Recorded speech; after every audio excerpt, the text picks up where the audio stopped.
Bismillahirrahmanirrahim. Cek, cek. Assalamualaikum warahmatullahi wabarakatuh. Alhamdulillahirabbil alamin.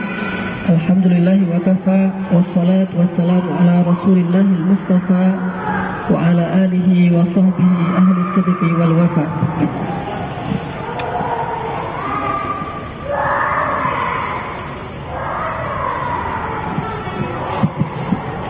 Ikhwati fillah,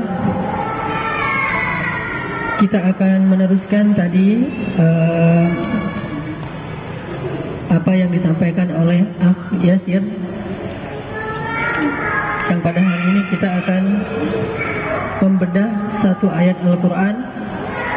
Dan ini bukan kebetulan, memang seperti itulah Allah Subhanahu wa Ta'ala mentakdirkannya. Saya kebetulan akan menyampaikan materi tentang itu, kemudian sudah disampaikan prolognya oleh Akh Yasir tentang firman Allah di dalam surat Al-Baqarah ayat 269. Kita akan bedah ayat ini dengan mengambil beberapa inspirasi dari salah satu channel TV di Qatar, yaitu Qatar TV.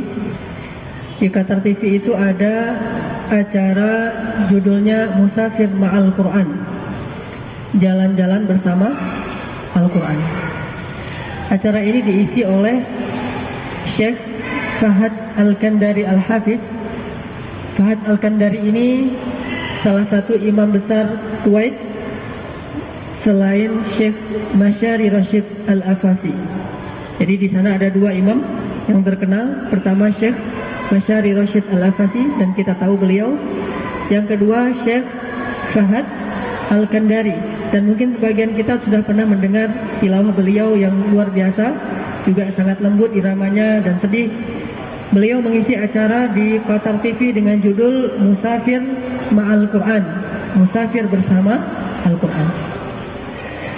Di dalam acara itu yang ada sekitar 20 episode, saya setiap malam mengikutinya jam 8 malam kalau waktu Indonesia. Beliau menjelaskan tentang bagaimana rahasia-rahasia agar kita bisa menjadi seorang hafiz Al-Quran dengan hafalan yang baik. Dan bukan hanya penjelasan, tetapi beliau juga keliling dunia, termasuk ke Mesir, ke Turki, yang paling sering dua negara ini, Mesir, Turki, sisanya ke Tajikistan, Uzbekistan dan sebagainya, untuk bertemu dengan para penghafal Al-Quran yang ada di sana. Dan nanti saya akan tunjukkan beberapa contoh hafiz Al-Quran yang menurut saya ini adalah mukjizat di abad kita.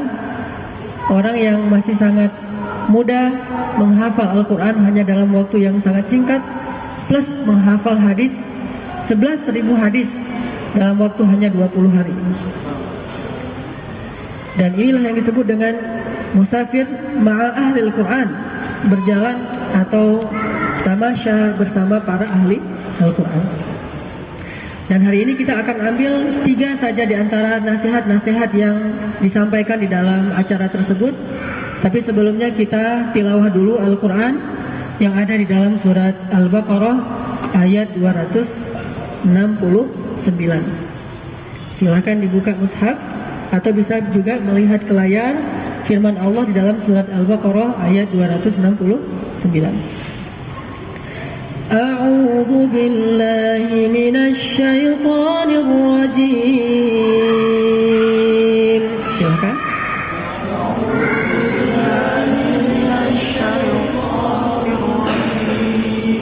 Bismillahirrahmanirrahim.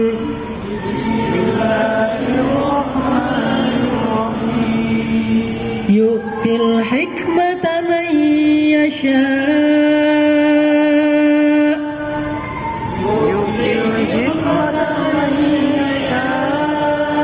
ومن يؤت الحكمة فقد أوتي خيرا كثيرا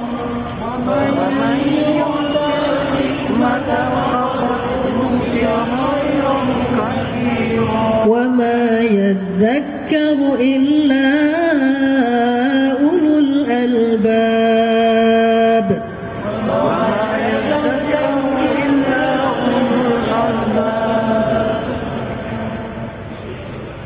diberikan hikmah ini kepada siapa yang Dia kehendaki. Dan siapa yang Allah berikan hikmah, maka dia telah memperoleh kebaikan yang sangat banyak. Dan tidak ada yang dapat mengambil pelajaran kecuali orang-orang yang memiliki akal dan hati. Ikhwati fillah, jelas di dalam ayat ini Allah menjelaskan kepada kita bahwa ilmu Al-Quran bukan hanya ilmu yang muktasabah. Apa arti muktasabah? Muktasabah itu ilmu yang dipelajari dan diusahakan. Itu artinya muktasab, dilatih, dipelajari, diusahakan sehingga didapatkan. Sama seperti makanan, uang, rezeki dan segala macam dalam kehidupan kita, dia tidak semata-mata muktasabah. Orang yang meyakini bahwa ilmu itu muktasabah, maka dia tidak akan pernah mendapatkan hikmah di sisi Allah. Oh, muktasabah itu yang diandalkan adalah metodologi. Oh, metodenya harus bagus. Yang diandalkan kecerdasan dan kemampuan menghafal, kemampuan menalar, kemampuan memahami. Ini muktasabah. Tetapi ilmu juga mauhubah. Jadi ada istilahnya muktasabah, ada istilahnya mauhubah. Apa bedanya? Mauhubah itu anugerah dari Allah. Mauhubah itu adalah rahmat dari Allah. Mauhubah itu adalah pemberian dari Allah, hadiah dari Allah, bukan semata-mata muktasabah. Setengahnya muktasabah, setengahnya mauhubah. Kalau kita bisa buat porsi. Tapi sebetulnya muktasabah itu hanya asbab saja. Intinya adalah mauhubah. Allah yang memberikan ilmu itu kepada kita. Terutama ilmu Al-Quran. Sama halnya dengan rezeki yang kita cari siang dan malam. Tetapi kalau tidak dengan seizin Allah, itu tidak akan datang kepada kita. Ma asabaka falan yukhti'uk wa ma akhta'aka falan yusibuk, kata Nabi.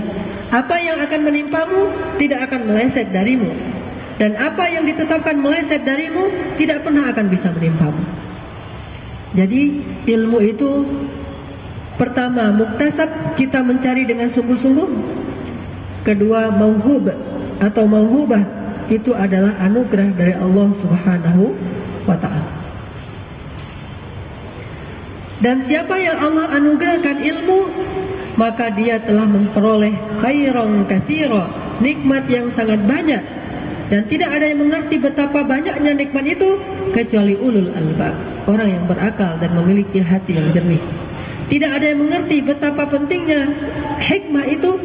Tidak ada yang mengerti khairan katsira itu. Tidak ada yang mengerti tentang mauhubah dan anugerah dari Allah itu kecuali orang yang berakal. Maka dari ayat ini dapat kita pahami bahwa kita tidak akan bisa belajar Al-Quran kecuali anugerah dari Allah. Kita tidak bisa menghafal Al-Quran kecuali dimudahkan oleh Allah. Kita tidak bisa memahami Al-Quran sedalam mungkin sampai ke tingkat tafsir Al-Quran, bahkan ta'wil Al-Quran, kecuali diinspirasikan oleh Allah dalam hati kita, dalam pikiran kita. Maka Allah lah yang menentukan siapa yang memperoleh hadiah ini dan siapa yang tidak memperolehnya. Walaupun orang mendengarkan Al-Quran sering, bahkan khatam Al-Quran, kalau Allah tidak mengizinkan, Allah jadikan di dalam hatinya ada hijaban mastura atau akinnah, penutup, maka dia tidak akan memperoleh ilmu ini sama sekali. Ini yang saya dapatkan pelajarannya dari Musafir Ma'al Quran, bahwa Al-Quran itu anugerah. Setiap ayatnya anugerah dari Allah, setiap ayatnya. Makanya terkadang kita berpikir atau merasakan ada ayat yang begitu mudah kita hafal. Ada hari-hari di mana kita menghafal Al-Quran itu cepat banget. Hafalan kita bagus, cepat, dan mutqin, kuat. Tapi ada hari-hari juga ketika hafalan kita begitu sulitnya. Untuk menghafal itu berat banget, ngantuknya luar biasa, malasnya luar biasa. Untuk melewati satu halaman aja itu lama sekali. Kenapa? Bukan soal kita sudah mencoba atau belum, tapi soal Allah berikan atau tidak kepada kita. Setiap ayatnya itu dari Allah. Setiap ayatnya itu Allah yang turunkan. Pertama Allah turunkan kepada hati Nabi Muhammad, kemudian Allah turunkan kepada hati para sahabat, kemudian Allah turunkan kepada hati orang-orang yang Allah pilih di antara umat Nabi Muhammad, termasuk di antaranya kita. Allah pilih di antara kita siapa yang akan diberikan 100 ayat, 50 ayat, 10 ayat, 1 ayat. Itu suka-suka Allah. Namanya mauhub. Allah yang memberikan. Ada yang dikasih, kamu ambil satu Quran 30 juz. Ada yang dikasih 30 juz, setengah dari 30 juz itu artinya 30 juz huruf, 30 juz Al-Quran, tetapi maknanya setengah, amalannya setengah, fahamnya setengah. Ada yang diberikan semuanya. Dia hafal 30 juz Al-Quran, dengan 30 juz itu 10 cara baca, 10 qiraah, dengan menghafal hadis-hadis yang menunjang pemahaman Al-Quran, semuanya dikasih, ambil semuanya. Ini orang yang benar-benar memperoleh khairan katsira dari Allah. Makanya beda-beda Allah memberikannya, tergantung keridhaan Allah kepada orang itu. Kalau Allah ridha kepada kita, Allah berikan banyak. Sama kayak rezeki. In syakartum la azidannakum. Allah yang memberikan rezeki, yarzuqu man yasha. Allah yang memberikan kerajaan, yu'til mulka man yasha. Allah yang memberikan kemuliaan, yu'izzu man yasha. Allah pula yang menghinakan seseorang, wa yudhillu man yasha. Semuanya itu di sisi Allah Subhanahu wa taala. Maka ilmu, terutama Al-Quran, bukan hanya semata-mata muktasab, dicari, diusahakan, dipelajari, dicari bagaimana metodenya, lingkungannya, segala macam. Bukan hanya itu, tetapi ilmu juga mauhub, anugerah dari Allah. Kalau Allah yang kasih anugerah itu, kadang-kadang kita tercengang-cengang kita. Kok bisa? Kok bisa kalau dijawab dengan akal kita? Nggak ada jawabannya. Tapi kalau dijawab dengan iman, ya bisa. Karena ini anugerah dari Allah, bisa saja diberikan kepada may yasha, siapa yang Allah kehendaki. Sekarang kita cari tahu beberapa ilustrasi di Mesir, anak-anak yang hafal Al-Quran, dan Allah bukan hanya memberi mereka huruf-huruf Al-Quran, tetapi juga ilmu hikmah dari Al-Quran. Pertama, yang tadi saya sampaikan, namanya Syarif Sayyid, anak Mesir. Kalau sekarang dia sudah berusia sekitar 11 atau 12 tahun. Namanya Syarif Sayyid, bisa cari nanti di YouTube. Apalagi kalau ngetiknya pakai bahasa Arab itu cepat langsung keluar, Syarif Sayyid. Anak ini, dia usianya 6 tahun dulu, menghafal Al-Quran baru 4 juz. Jadi dari usia 4 tahun dia belajar Al-Quran sampai 6 tahun, 2 tahun cuma menghafal berapa? Cuma 4 juz, nggak lewat-lewat dari 4 juz. Dia belajar lagi 4 juz, nggak bisa lewat dia nggak kuat. Pas mau nambah hafalan, murajaahnya bingung, nanti lupa lagi yang di belakang. Cuma 4 juz saja yang dia hafal. Tapi kemudian dia bertemu dengan seorang syekh yang hafal Al-Quran dengan 10 qiraat. Lalu syekh ini mengatakan, ya Syarif, kamu belajar di sini. Awalnya dia belajar dengan orang tuanya, dikasih ke syekh, ke sebuah maktab. Akhirnya dia belajar kepada syekh ini. Dalam hanya kurang lebih 6 bulan, dia hafal 26 juz yang tersisa. 6 bulan, 2 tahun lebih dia belajar cuma dapat 4 juz. Tapi 6 bulan kurang, dia mendapatkan 26 juz. Bahkan bisa disebut 30 juz, karena 4 juz yang dia hafal dulu itu tidak mungkin, tidak kuat hafalannya, dan tidak bagus cara baca dan wakafnya, tidak ada riwayatnya. Sekarang 30 juz dengan riwayat. Dia wakaf di tempat Jibril wakaf. Dia ibtidak di tempat Jibril ibtidak. Bagaimana Jibril membacakan ayat itu kepada Nabi, begitu dia baca. Disebut dengan riwayat Al-Quran. Beda dengan kita, kalau belajar Al-Quran kan nggak pakai riwayat nih. Yang penting udah bisa tahsin, udah hafal Quran, disebut hafiz. Kalau di Arab tidak boleh disebut hafiz sebelum dia dapat ijazah minimal 1 riwayat saja, minimal 1 qiraat. Kenapa riwayat? Biar dia tahu di mana Jibril wakaf, bagaimana cara Jibril membaca kalimat itu. Misalnya wahwa ala kulli syai'in qadir. Gimana Jibril baca wahwa ala kulli syai'in qadir? Kita bebas saja, wahwa ala kulli syai'in qadir. Padahal Jibril bacanya gimana? Wahwa ala kulli syai'in qadir. Wahwa, hu-nya dinaikin, bukan wa-nya yang ditekan. Ini semuanya cara baca Jibril, dan ini dipelajari dalam ilmu riwayat. Mereka menghafal kitab matan. Matan itu kayak syair, tapi isinya tajwid. Kalau kita kan tajwid kita gampang di metodenya. Ada pakai warna, ada katanya huruf tentara, ada huruf presiden, ada huruf rakyat, kan macam-macam tuh metode di Indonesia nih. Kalau di sana dia hafalnya matan. Matan itu tebalnya sampai ratusan lembar. Dia hafal dalam bentuk syair, isinya nun kalau ketemu ini, hafal semuanya. Dia hafal itu dalam waktu hanya 6 bulan. Syarif Sayyid. Setelah selesai dia hafal Al-Quran dengan 1 riwayat 6 bulan, bapaknya bertanya, ma ba'dal Quran? Terus kalau udah selesai Al-Quran apa lagi? Kayaknya udah selesai itu. Karena ini adalah puncak menurut bapaknya. Apa kata syekhnya Syarif? Dia justru baru mulai, bukan udah selesai. Dia justru baru mulai. Bapaknya pikir udah selesai setelah Al-Quran. Kata syekhnya belum, ini baru mulai. Sehingga akhirnya dia diajarkan 10 qiraat Al-Quran, 10 riwayat. Satu qiraat sekurang-kurangnya ada 2 cara baca. Maka kalau 10 kali 2, 20 cara baca Al-Quran dikali 30 juz. Sama sekali berbeda. 30 kali 20 berapa juz? 600 juz. 600 juz dia hafal Al-Quran. Kenapa saya bilang 600? Karena bacanya beda. Dan tidak boleh dicampur antara satu riwayat dengan riwayat yang lain. Mad jaiz yang munfasil dengan mad wajib muttasil, di riwayat ini bacanya gimana? Di riwayat itu bacanya gimana? Itu beda-beda. Nun atau saktah, misalnya Zalikal kitabu la raiba fihi. Satu. Zalikal kitabu la raiba fihi hudan lil muttaqin. Nanti ada yang saktah. Setiap nun ketemu alif atau lam, al, an, in, antum. Saktahnya banyak banget. Ini semuanya disebut dengan qiraat atau riwayat. Dia pelajari berapa lama? Qiraat ini dia pelajari 10 qiraat hanya dalam waktu 8 bulan saja. Syekh saya yang saya sering cerita, Syekh Tariq Faris, beliau belajar qiraat 10 selama 8 tahun.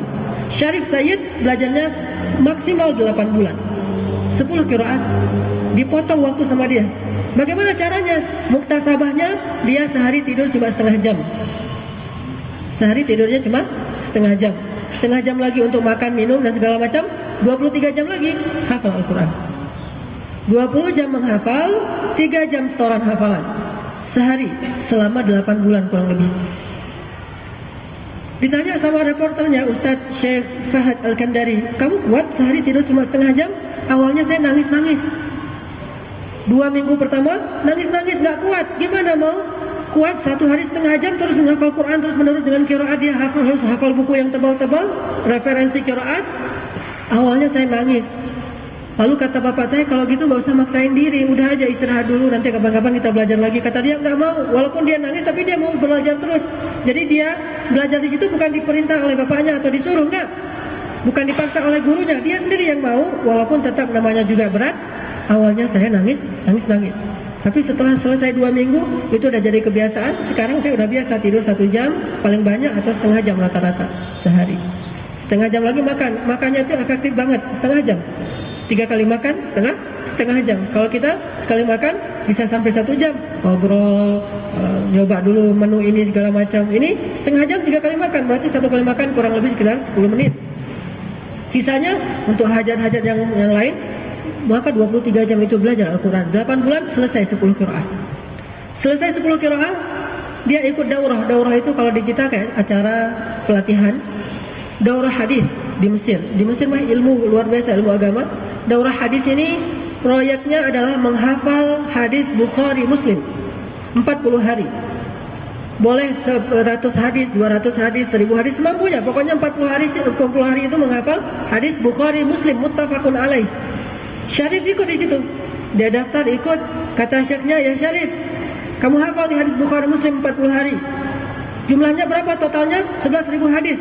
Dia menghafalnya bukan 40 hari, 20 hari. Sehari rata-rata menghafal 700 hadis. 700 hadis sehari.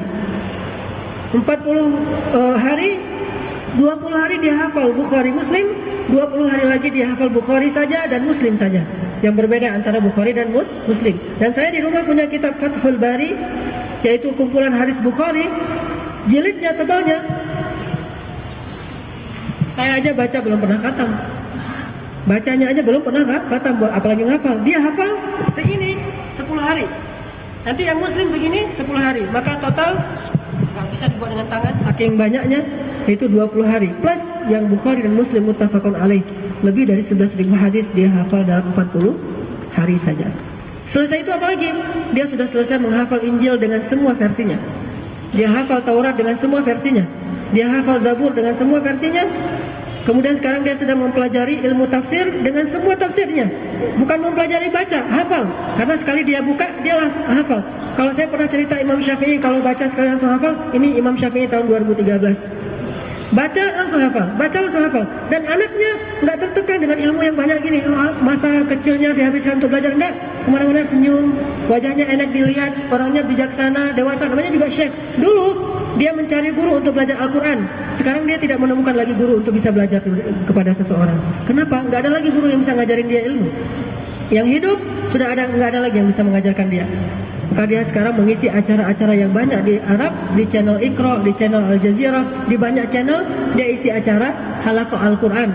Anak ajaib judulnya, ulama cilik.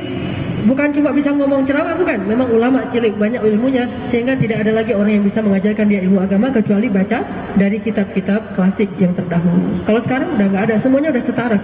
Udah kelasnya setingkat dengan para profesor Al-Azhar. Tapi hanya dalam waktu kurang lebih sekitar 2 tahun saja. Kita lihat adegan dia ketika dia diwawancari. Saya masukkan ke dalam Powerful Tilawah, Syarif Sayyid.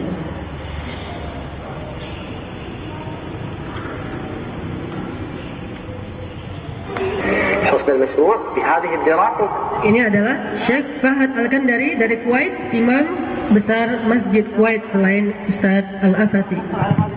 صعب علي أسأل منه أنا أقول لك أخوكم ومحبكم فهد فترة كده بتاعت. Dia menceritakan apa yang tadi saya kisahkan, bahwa awalnya ayahnya ini ketika Syarif belum lahir, ayahnya berdoa, ya Allah, anugerahkanlah kepadaku seorang anak yang akan menjadi salah seorang ulama besar pada zamannya. Ini doa ayahnya. Kemudian ketika ibunya hamil, yaitu mengandung Syarif, ayahnya bermimpi bahwa beliau berada di sebuah taman apel, di sebuah kebun apel. Banyak sekali buah apel, tapi ada satu buah apel yang begitu besar ukurannya dan begitu ranum sampai dia rendah sekali, bisa dipetik dengan tangan. Kemudian Sayyid, bapaknya Syarif, memetik apel tersebut di tengah-tengah kebun apel. Dan takbir dari mimpi tersebut adalah Allah anugerahkan kepadanya sebuah apel yang menjadi ilustrasi tentang Syarif Sayyid, anak yang menjadi hafiz Al-Quran sebagaimana doa dari ayahnya. كافي مننا يعني كل واحد مشغول بتجارته مشغول ببيته مشغول. Dia bilang ketika anak ini masih kecil, saya tidak peduli dengan pendidikan Al-Qurannya kecuali ya sewajarnya saja, karena saya sibuk dengan bekerja. Sehingga dia belajar Al-Quran bersama ibunya, hafal 4 juz, tapi tidak naik-naik, tidak nambah-nambah. Ketika diberikan kepada Syekh, akhirnya dia bisa survive. فاستوسم فيها قليل ثم أرسل إلى والدي. الشيخ بعت لي في يوم من الأيام وقال لي الولد إمكانيات الحفظ عنده حلوة وعاوزك تراعيه وإن شاء الله. Syekhnya ini seorang pencari bakat, hafiz Al-Quran yang tahu bakat-bakat menghafal Al-Quran. Kemudian syekhnya mengetes Syarif Sayyid dengan menyuruh hafal syair yang sangat panjang. Biasanya anak-anak lain ngafalnya seminggu, dia ngafalnya cuma dalam 20 menit saja. Ya Syarif, kamu hafal ini, nanti kalau sudah selesai datang ke saya. Dipikir sama syekh ini beberapa hari nanti baru datang, enggak. Dia duduk sebentar di belakang syekh ini, kemudian dia katakan, Syekh, saya sudah hafal. Yang anak lain hafalnya beberapa hari, dia hafalnya nggak sampai setengah jam. Syekh, saya sudah hafal. Kata syekhnya, nggak mungkin. Tapi saya sudah hafal. Coba kamu perdengarkan. Diperdengarkan syair itu, syair tentang kasidah tentang Al-Quran. Akhirnya syekh ini paham anak ini punya mauhub. Allah memberikannya anugerah khusus untuk menghafal Al-Quran. Sehingga dia dimintai ke orang tuanya, ya Pak Sayyid, boleh saya jadi guru anak ini? Jadi syekhnya sendiri yang ingin supaya jadi guru anak ini, akhirnya dia bisa hafal. يا سمرة كويس. فاستجبت لطلبه وقعدت معاه فترة كده، فبدأت إن أنا أحط برنامج معين، فلقيت الثمرة بتأتي يعني. أنا بدأت أنا انتهيت من الحفظ القرآن وأنا عندي 7 سنين 8 أشهر. 7 سنين و9 أشهر أنا كنت منتهي من التجويد. منتهي من التجويد اللي هو تحفة الأطفال والجزرية. تمام. نعم. بدأت أنا بقى في القراءات. في القراءات بدأت 8 سنوات تقريبا بدأت في القراءة. يعني تقريبا. نعم. بدأت بعد ذلك في القراءات. كنت أجلس مع شيخي. أولا بدأ معنا أنه كان يجلس معنا من العصر إلى الفجر. لكن هو كان عاوز belajar qiraatnya, kata dia, minal asr ilal fajr. Belajarnya dari asar sampai subuh. Awalnya ini belum 23 jam, baru setengah hari dari asar sampai subuh. Dia duduk bersama, dan syekhnya luar biasa, mau duduk bersama anak ini di masjid dari asar sampai subuh. Semalaman mereka cuma tidur setengah jam, kemudian ngafal Quran lagi sampai subuh. Kemudian bertambah porsinya sampai 23 jam. Awalnya dari asar sampai subuh, dan dia kuat. قراءات كما أخذت القرآن في فترة قصيرة لأن بفضل الله سبحانه يريد أن وتعالى يحقق هذا الإنجاز. Ingat bahasa dia, karena udah punya ilmu, dia bilang semua ini fadlullah, anugerah dari Allah. Aku hafal Al-Quran dalam waktu yang singkat, semua ini karena anugerah dari Allah. Dia tidak mengatakan karena aku pintar, karena gurunya hebat, metodologinya bagus. Nah, fadlullah. Inilah inti dari pembicaraan kita. Yu'til hikmata man yasha. Suka-suka Allah mau ngasih ke siapa. Makanya dia bilang bifadlillahi ta'ala. في القراءات في فترة قصيرة، فالقراءات تأخذ في 8 سنين، فهو أعلن وظن كثير من الطلاب أنه سيأخذ القراءات في 6 أشهر. فبدأنا. Berarti bukan 8 bulan. Maksud saya tadi saya lupa, 6 bulan belajar 10 qiraat. Dan syekhnya sudah menebak, ini anak bisa 10 qiraat dalam waktu 6 bulan. Makanya kata syekhnya, ya Syarif, kamu bisa ngambil qiraat dalam 6 bulan?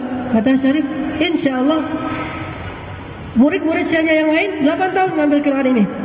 Ya Syarif, kamu mau mengambil qiraat ini, memecahkan rekor 6 bulan? Kata Syarif, insya Allah. Akhirnya dia belajar, makanya syekhnya membantu 23 jam, selesai 6 bulan qiraat yang 10. كان يأخذ أولا من العصر إلى منتصف الليل، ثم من العصر إلى الفجر، إلى أن وصلت إني كنت بأخذ 20 ساعة في اليوم مذاكرة و3 ساعات تحضير، لأن طبعا القراءات جمعا. Dia bilang pertama dari asar sampai tengah malam, kemudian dari asar sampai subuh, kemudian dari asar sampai zuhur, kemudian dari asar sampai asar. Full selama 6 bulan. 20 jam saya menghafal, 3 jam saya store kepada syekh saya, 1 jam lagi untuk tidur dan makan, setengah jam. غير إفرادا اقرأ برواية كذا، فليست محتاجة، لكن جمعا هذا الأول، هذا قانون الأول، بعد كده ابن كثير. فكنت بحضر في 3 ساعات ونصف ساعة نوم ونصف ساعة أكل. ما شاء الله. طبعا هو كانت في البداية محرقة، نعم. لكن بفضل الآن أصبحت مشرقة. نهايتها مشرقة بفضل الله. نعم. هو لا يأتي هذا العلم وهذا الوصول إلى هذه المكانة ما شاء الله. حفظ القرآن ب3 شهور، القرآن بإتقان. فذهبت يعني الواحد افتروا على الله. Ini dites bacaannya oleh Syekh Fahad Al-Kandari. الله يبارك فيك يا رب. الله الكذب. إن الذين يفترون على الله الكذب لا يفلحون، متاع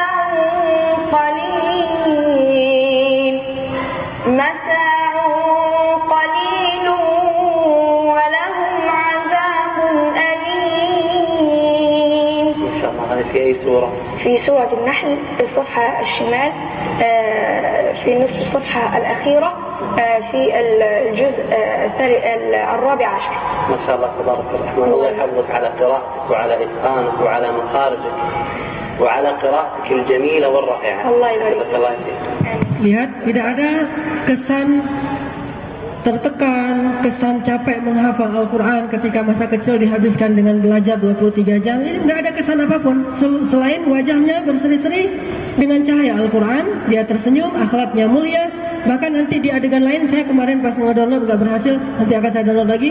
Adegan ketika dia memohon doa kepada bapaknya sambil dia cium. Orang Arab kalau menghormati orang tua bukan cium tangan saja, dia cium keningnya, dia cium kening bapaknya, dia cium tangan bapaknya, dia bilang, ya Bapak, doakan saya menjadi seorang ulama besar di zamannya.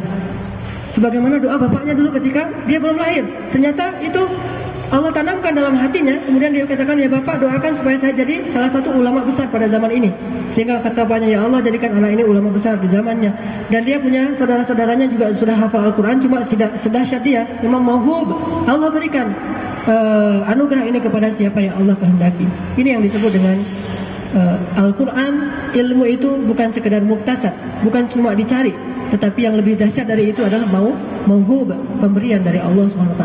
Lantas, apa yang dinasihatkan ulama dari pemahaman ini? Pertama, perbanyaklah doa dan tadarruk kepada Allah. Setengah dari keberhasilan kita ada di dalam untayan doa. Ini nasihat pertama dari Syekh Fahad Al-Kandari dan ulama-ulama penghafal Al-Quran. Banyak-banyak berdoa. Doa orang tua terutama ini mustajabah. Minta doa kepada ayah dan ibu kita. Ini doa yang mustajabah. Ya ayah, ya ibu, berdoalah supaya Allah menjadikan saya seorang hafiz Al-Quran. Berdoalah supaya Allah menjadikan saya seorang mujahid fi sabilillah yang berdakwah dan mendapatkan pahala jihad di jalan Allah, berdakwah di Masjid Istiqamah, berdakwah di Bandung dan segala macam. Berdoalah supaya saya menjadi seorang anak yang nanti di akhirat termasuk min ahlul Quran. Ahlul Quran yang mereka berada di atas mimbar-mimbar dari cahaya. Yang mereka itu mendapatkan tajul waqar, mendapatkan mahkota yang khusus dari Allah Subhanahu wa taala. Dan kita minta itu kepada siapa? Ayah ibu kita.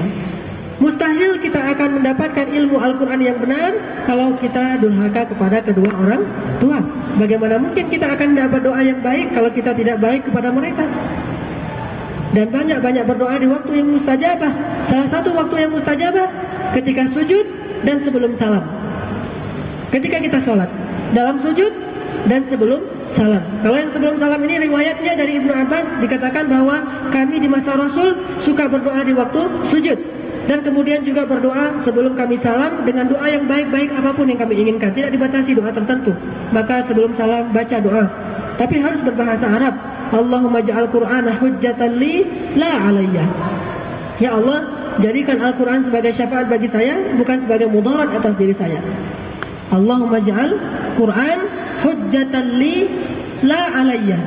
Atau hujjatan lana la alayna. Allahumma ij'alil Qur'an hujjatan li la alayya. Jadikan Al-Quran itu sebagai syafaat, kemudahan bagi saya, dan bukan mudarat atau kesusahan bagi saya. Atau berdoa Allahumma ja'alni min huffadil Qur'an, atau min ahlil Qur'an. Ya Allah, jadikan aku termasuk penghafal Al-Quran. Sekarang sejak saya tahu acara ini, setiap saya salat saya pasti menghafal, mendoakan apa? Allahumma ja'al usratana min huffadil Quran. Ya Allah, jadikan keluarga kami penghafal Quran semuanya. Saya, istri saya, anak-anak saya semuanya jadi penghafal Quran. Cucu saya, ya doanya Maryam, doanya istri Imran, doanya Zakaria, doanya Ibrahim, semuanya berhasil kan? Doa. Setengah dari keberhasilan kita itu ada di dalam untayan doa. Kalau kita yang sudah punya anak atau yang akan punya anak, masih bayi dalam kandungan misalnya, banyak-banyak berdoa, ya Allah jadikan anak ini hafiz Al-Quran. Dan jangan sekali dua kali, terus menerus. Doa itu dawam, terus menerus, karena doa itu juga ibadah, pahalanya besar. Allahumma ja'al hadal gulam hafiz Al-Quran. Allahumma ja'al hadal walad hadal bin hafiz Al-Quran, dan sebagainya. Ya Allah, jadikan ini penghafal Al-Quran. Cari doa-doa yang solih, kemudian tambahkan di dalam sholat kita sebelum kita salam. Setelah kita baca innaka hamidum majid, kita baca Allahumma inni a'udzubika min azabi jahannam wa min azabil qabr wa min fitnatil mahya wal mamat wa min syarri fitnatil masihid dajjal. Baru doa yang bebas. Selama ini kalau tahiyat, doa terakhirnya apa? Setelah innaka hamidum majid, salam enggak? Setelah innaka hamidum majid masih ada doa 4 taus kan? Allahumma inni a'udzubika min azabi jahannam 1, wa min azabil qabri 2, wa min fitnatil mahya wal mamat 3, wa min syarri fitnatil masih dajjal 4. Baru setelah itu mimma yasha, doa apa saja yang dia kehendaki yang bagus-bagus. Dan saya yang paling sering selain berdoa ya Allahumma ahsin khuluqi kama ahsanta khalqi, ya Allah perbaikilah akhlak saya sebagaimana Engkau memperbaiki dan memperindah wajah saya, maka perindahlah akhlak saya. Saya juga berdoa Allahumma ja'alni min huffazil Quran. Ya Allah, jadikan saya orang yang hafal Quran, bukan cuma hafal hurufnya, tapi hafal dengan maknanya dan amalannya, sehingga benar-benar menjadi ahlul Quran. Saya doakan anak saya sebut satu-satu. Allahumma ja'al Aisyah, Allahumma ja'al Maryam, Allahumma ja'al usratana kulluhum min huffazil Quran. Semuanya penghafal Quran. Alangkah indahnya keluarga yang semuanya hafal Quran. Apalagi kalau bisa 30 juz semuanya hafiz Al-Quran. Ibu, bapak, anak, cucu semuanya. Nanti cari menantu juga hafal Quran, semuanya hafal Quran. Maka Allah akan berikan khairan katsiran. Pasti dimudahkan urusan-urusan yang lain. Doa. Dan salah satu rahasia suksesnya Syarif Sayyid menghafal semua hafalan yang baik-baik ini karena doa dari ayahnya, doa dari ibunya. Kalau dalam kisah Maryam dan Isa, itu buah doa dari neneknya Isa, yaitu istri Imran. Dan keluarga ini juga buah doanya Nabi Ibrahim. Jadikanlah dari keluargaku semuanya para salihin. Salah satunya keluarga dari Nabi Ibrahim itu nanti keturunannya Bani Israel, yaitu Zakaria dan Imran. Zakaria menikah dengan, jadi ada seorang laki-laki punya anak perempuan dua-duanya solehah. Yang satu dinikahi Zakaria, yang satu dinikahi Imran. Coba lihat, luar biasa nih keluarga nih. Bapak ibunya, istri Imran dan istri Zakaria, istri Imran dan istri Zakaria ini saudara, kakak adik. Satu perempuan dinikahi Nabi Zakaria, satu lagi dinikahi orang soleh yang bernama Imran. Sehingga muncul lagi anak dari mereka, Maryam. Muncul lagi cucu, maka disebutlah Isa dan Yahya itu sepupuan. Satu keluarga, semuanya hebat. Atau nanti yang di atasnya lagi ada Yusuf bin siapa? Bin Yakub, bin Ishak, bin Ibrahim. Coba bayangkan, 4 keturunan Nabi semuanya. Yusuf, dan ini bukan jauh, enggak, langsung. Yusuf bin Yakub, bin Ishak, bin Ibrahim. 4 keturunan yang langsung ketemu dengan Nabi-Nabi semuanya. Ini doa Nabi Ibrahim, Rabbi habli minas salihin, Rabbi ja'alni muqimas salat wa min dzurriyyati Rabbana wa taqabbal du'a. Rabbana hab lana min azwajina wa dzurriyyatina qurrata a'yun waj'alna lil muttaqina imama. Dan ini saya selalu manfaatkan terutama dalam waktu-waktu mustajabah. Salat ketika sujud sebelum salam, atau hari Jumat setelah asar sampai maghrib. Ini waktu-waktu mustajabah. Hari Jumat setelah salat asar sampai maghrib mustajabah. Sepertiga malam terakhir mustajabah. Ini sekarang Ramadan mustajabah. Terus berdoa, banyak-banyak berdoa di bulan yang syahrul doa, bulan doa yang seperti sekarang ini, terutama nanti 10 malam terakhir itikaf doa, ya Allah jadikan saya hafiz Al-Quran, jadikan saya hafiz Al-Quran, jadikan keluarga saya hafiz Al-Quran, walaupun hafalnya setengah Al-Quran, seperempat Al-Quran, sepertiga Al-Quran, yang penting hafiz Al-Quran. Kalau bisa kamilan, sempurna. Mungkin Allah beri satu di antara mereka yang sempurna, yang lain setengah, seperempat, sepersepuluh, yang penting hafal Al-Quran semuanya. Kita doakan, ya Allah jadikan ibu bapak saya juga hafal Al-Quran. Kalau mereka dapat misalnya juz amma saja udah luar biasa tuh. 1 juz. Adik-adik saya hafal Al-Quran, dapat setengah Al-Quran 15 juz, saya hafal Al-Quran dapat sempurna. Subhanallah, semuanya hafiz Al-Quran. Dan ini keberhasilannya, rahasianya adalah perbanyak doa dan tadarruk. Apa tadarruk? Curhat kepada Allah, mengadu kepada Allah, bicara yang lembut kepada Allah. Idnada rabbahu nidaan khafiyya. Ini tadarruk, berdoa dengan suara yang lembut.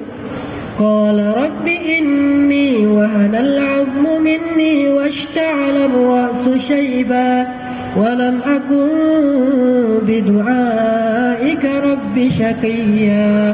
Aku enggak pernah berputus asa memohon kepadamu ya Allah, kata Nabi siapa? Zakaria. Sesungguhnya istriku, sesungguhnya aku, sesungguhnya curhat. Ya Allah, aku lagi ngafal surat ini tapi begitu beratnya bagiku, mungkin banyak dosa, ampunkanlah dosaku, mudahkanlah ilmu ini. Allahumma inni as'aluka ilman nafi'a wa qalban khashi'a wa rizqan thayyiba wa amalan mutaqabbala dan sebagainya. Minta kepada Allah, Allahumma sahil, yassir ya Rabbana yassir. Anta muyassir, engkaulah yang memudahkan segala urusan. Rabbana atina min ladunka rahmah wa hayyi' lana min amrina rasyada waj'al lana min kulli dhiqin makhraja wa min kulli hammin faraja wa min kulli usrin yusra. Koleksi banyak doa-doa yang baik sebagaimana kita mengkoleksi barang-barang kesukaan kita. Ada orang mengkoleksi perhiasan, ada orang mengkoleksi kaos, ada orang mengkoleksi jeans, ada orang mengkoleksi jilbab, ada orang mengkoleksi bros, ada orang mengkoleksi jam, ada orang mengkoleksi berbagai macam barang. Koleksi juga doa-doa yang solih yang berhubungan dengan masalah kita, sehingga kita bisa membacanya di dalam sholat, di dalam sujud, di sepertiga malam, di waktu-waktu mustajabah, di bulan Ramadan, di ketika i'tikaf, antara azan dan iqamah, antara dua khutbah, semua ini waktu mustajabah. Perbanyak doa. Ini rahasia dari Syarif Sayyid. Selanjutnya mungkin satu adegan lagi kita lihat seorang anak yang buta juga di Mesir, hafal Al-Quran dalam waktu kurang lebih 2 tahun. Enggak sampai 2 tahun, 1 tahunan dia hafal Quran. Yang luar biasanya lagi, ketika ditanya sama Syekh Fahad Al-Kandari, apa kamu pernah berdoa supaya Allah berikan kamu mata? Kata dia, enggak pernah. Dan saya tidak mau berdoa diberikan mata. Kenapa? Saya bersyukur dengan Allah cabut penglihatan saya ini, maka Allah telah membebaskan saya dari salah satu sebab masuk saya ke dalam api neraka.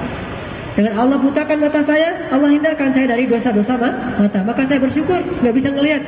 Dan saya yakin seperti kata-kata Ibnu Qayyim Al-Jauziyah, dia mau taruh kata-kata Ibnu Qayyim Al-Jauziyah itu tempel di dinding dia. Apa kata Ibnu Qayyim Al-Jauziyah? Jika Allah mencabut satu nikmat dari hamba, Allah berikan 2 nikmat dari sisi yang lain kepada orang itu. Dicabut nikmat mata, Allah berikan nikmat Al-Quran. Dan itu bukan 2, lebih dari 2 berarti Al-Quran. Nikmat yang sangat banyak, khairun katsira. Inilah dia anak hafiz Al-Quran yang menghafal Al-Quran dengan susah payah dan diberikan anugerah oleh Allah SWT.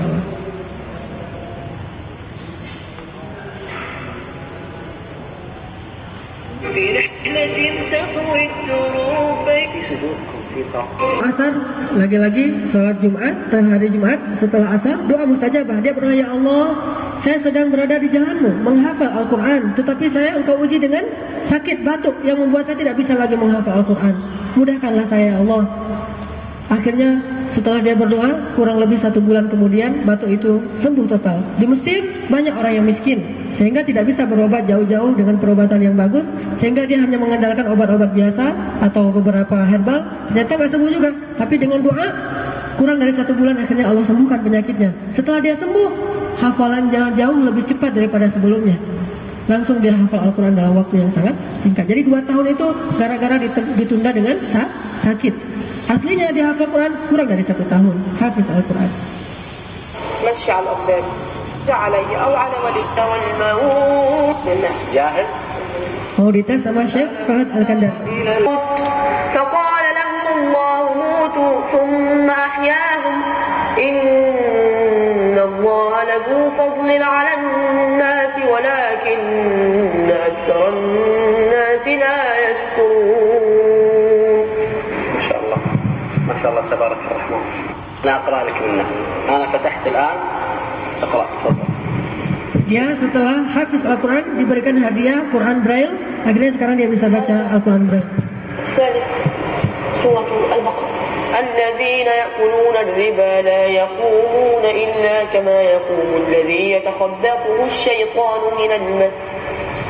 ذلك بأنهم قالوا إنما البيع مثل الربا وأحل الله البيع وحرم الربا فمن جاءه مؤمن. Ini juga anak lain yang hafal Al-Quran. Rata-rata mereka adalah orang-orang yang punya keterbatasan, baik keterbatasan dari keluarga karena bukan orang kaya yang punya biaya untuk belajar ke sekolah-sekolah hafiz Al-Quran yang ternama di kota Kairo. Rata-rata tinggalnya di desa pelosok di Mesir. Tetapi karena mauhub, Allah berikan itu kepada mereka, bahkan mereka bisa lebih dahsyat daripada anak-anak lain. Kenapa? Salah satu rahasianya adalah doa. Maka kesimpulan pembelajaran kita hari ini adalah yu'til hikmata man yasha. Allah memberikan ilmu ini kepada siapa yang Dia kehendaki, maka mintalah kepada Allah. Bukan kita cari sendiri saja yang kita andalkan, tapi minta juga kepada Allah. Walaupun kita udah sampai capek mencari, kalau Allah tidak berikan, gak akan dapat. Cari dengan sungguh-sungguh, tapi di malam hari, di waktu-waktu tertentu, berdoa dan bercurhat kepada Allah. Ya Allah, beri saya ilmu ini. Ya Allah, jadikan saya seorang hafiz Al-Quran. Kenapa kata Nabi? Seseorang itu derajatnya di surga tergantung ayat terakhir yang dia hafal dari Al-Quran. Makin tinggi dia, makin banyak hafal Al-Qurannya, makin tinggi derajatnya di surga, insya Allah. Ini hadis yang ada di dalam kitab Riyadhus Shalihin, bab keutamaan menghafal Al-Quran atau membaca Al-Quran. Mudah-mudahan ini menambah semangat kita untuk berdoa menjadi seorang hafiz Al-Quran, mendoakan anak-anak kita menjadi hafiz Al-Quran, dan belajar bersama-sama saling watawasaw bil haq watawasaw bis sabr dalam menghafal Al-Quran dan menjadi ahli Al-Quran, insyaallah. Barakallahu li wa lakum, subhanakallahumma wa bihamdika, asyhadu an la ilaha illa anta, astaghfiruka wa atubu ilaik. Sebelum ditutup mungkin ada yang mau didiskusikan dari akhwat dulu, ada yang mau ditanyakan? Silakan kepada ikhwan fillah yang mau bertanya. Untuk ikhwan 1, insyaallah akhwat 1. Ada akhwat? Atau dari ikhwan dulu ya? Assalamualaikum warahmatullahi wabarakatuh. Waalaikumsalam warahmatullahi wabarakatuh. Ustaz, semangatnya ini mau belajarnya itu sudah pensiun kayak gini. Apakah mungkin yang Pak Ustaz sampaikan itu bisa kami ini juga dapat kemudahan ya. Karena saya berusaha untuk belajar, ada yang mendapatkan aku untuk mengerti ayat per ayat. Kadang apal ayatnya udah lama apalnya nggak hilang-hilang, tapi kalau artinya baru dihafal 2 hari hilang dia. Nah, ini apa rahasianya? Baik. Usia berapa Pak? 52 tahun. 58 tahun. Ada seorang ibu usianya 76 tahun, hafal Al-Quran dalam waktu 1 tahun. Jadi 1 bulan dia menghafal sekitar 3 juz. Berarti 10 hari satu juz. Kurang lebih 1 minggu 1 juz, 1 bulan 3 juz, karena 3 minggu hafal, 1 minggu lagi murajaah. Jadi 1 minggu 1 juz, 1 juz, 3 juz, sisa 1 juz, 1 minggu lagi dia murajaah. Ketika ditanya, di usia segini yang banyak orang mengeluh mudah susah menghafal, mudah lupa segala macam, kok kamu bisa? Ini juga acara sama Fahad Al-Kendari.